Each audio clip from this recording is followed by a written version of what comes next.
Hi అండి. అందరూ బాగున్నారా? నేను కూడా చాలా చాలా బాగున్నాను. అందరూ బాగుండాలని మనస్ఫూర్తిగా కోరుకుంటున్నాను. మేము వచ్చేసి శివాలయం టెంపుల్కి వెళ్ళామండి. ఉండూరులో శ్రీ మహాలక్ష్మి టెంపుల్. అభిషేకం కూడా చేసుకొచ్చండి శివ టెంపుల్ దగ్గర. ఎనీ టైం కూడా ఉంటుందట. అయితే మేము ఈవినింగ్ వెళ్ళామన్నమాట. అనుకోకుండా వెళ్ళామండి, చిన్న పని నుండి వెళ్ళాము. అక్కడ వచ్చేసి అభిషేకం చేసామండి. ఉందండి, పల్లెటూరులో టెంపుల్ అంటేనే ఎంతో చాలా పీస్ఫుల్గా ఉంటుందండి. నిజంగా చెప్పాలంటే నిజంగా చాలా మనశ్శాంతిగా అనిపించింది. పక్కనే వచ్చేసి ఆ టెంపుల్ కూడా పెడతాను మీకు వీడియో. పక్కనే మహాలక్ష్మి టెంపుల్ అనమాట అండి. ఇక్కడ శివయ్య అభిషేకం అయితే ఎనీ టైం ఎప్పుడు కూడా చేసుకోవచ్చట. అక్కడ అడిగాను, చాలా ఫేమస్ అండి, అనుకున్న పనులు కూడా అవుతాయట అక్కడ.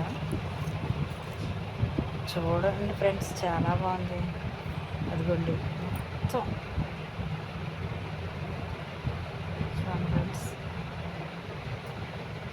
పల్లెటూరు అండి. మనం సిటీలో ఉంటున్నామంటే అసలు ఏమో అంతగా అనిపించదు. పల్లెటూరులో టెంపుల్స్ విశాలంగా కట్టి ఉంటాయేమో, మంచిగా అనిపిస్తాయండి నిజంగా. ఫ్రెండ్స్, అక్కడ గోదావరి గట్టు, అదే కాలువ కనిపిస్తుంది కదా, ఆ కాలువలో వాటర్ తీసుకోవాలి మనం. ఇక్కడ బిందెలు పెడతారనమాట. తీసుకుని శివలింగానికి అభిషేకం చేసుకోవచ్చు ఎప్పుడు కూడా, ఎనీ టైం. అదైతే మాకు తెలీదు ఫ్రెండ్స్. మనకి కాకినాడలో అంటే ఓన్లీ ఉదయమే పెడతారనమాట అభిషేకం, మళ్ళీ 10కి క్లోజ్ అయిపోద్ది. ఇక్కడ అలా కాదు, ఎప్పుడు కూడా మనం అభిషేకం చేసుకోవచ్చట. అక్కడ అడిగితే వాళ్ళు చెప్పారనమాట. టెంపుల్ అయితే ఉందండి, మహాలక్ష్మి తల్లి చాలా బాగున్నారండి నిజంగా. అయ్యవారు అమ్మవారు పక్క పక్కలనే అనమాట టెంపుల్. చూపిస్తాను ఫ్రెండ్స్, చూడండి.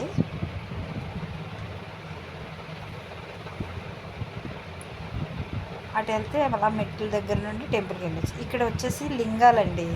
ఇవి మరి ఎన్ని లింగాలు అనేది నేను అంతగా చూడలేదు. మామూలుగా అలా వీడియో తీసాను అంతే, చూపిందామని. ఇవి ఎన్ని అనేది అడగలేదు. మళ్ళీ వెళ్తే దీని డీటెయిల్స్ తీసుకుంటాను మనకి. అదే ఫ్రెండ్స్, కాలువ గట్టు అనమాట. ఆ వాటరే అభిషేకం చేస్తాం మనం శివయ్యకి. ఇది వచ్చేసి శ్రీ మహాలక్ష్మి టెంపుల్ అనమాట, అమ్మవారు అయ్యవారు. లోపల అమ్మవారు చాలా బాగున్నారండి, లక్ష్మీదేవి రూపం. నిజంగా నేను చెప్పి కంటే ఉండూరు ఎప్పుడైనా వెళ్తే మాత్రం ఒక్కసారి దర్శించుకోండి ఫ్రెండ్స్. మీరు అనుకున్న కోరికలు అవుతాయట.